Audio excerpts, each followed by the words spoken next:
السلام عليكم ورحمة الله وبركاته. عيد مبارك كل عام وأنتم بخير. أنا ku hadlay guud ahaanba afka hawlwadanada iyo maamulka shabakada caalamiga ah Haqabtira News. Waxaanu hambaliyo iyo bogaadin ku aadan munaasabada Ciid al-Adha aan u direynaa ummadda muslimiinta ah meel kasto ay ku nool yihiin daafaha adduunka. Waxaanu leenahay ciid wanaagsan. Si gaar ah waxaan ugu tahniyadeynaynaa munaasabada ciida dhammaanba ummadda Soomaaliyeed meel kasto ay joogaan. waxaanu leenahay ciid mubaarak kullu caam wa antum bikhair.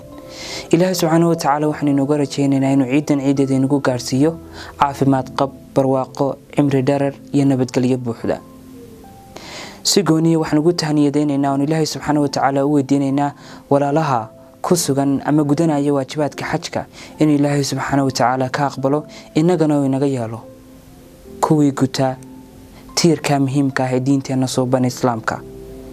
mar labaad iyo mar saddexaad waxaan leenahay ciid mubaarak kullu caam wa antum bikhair.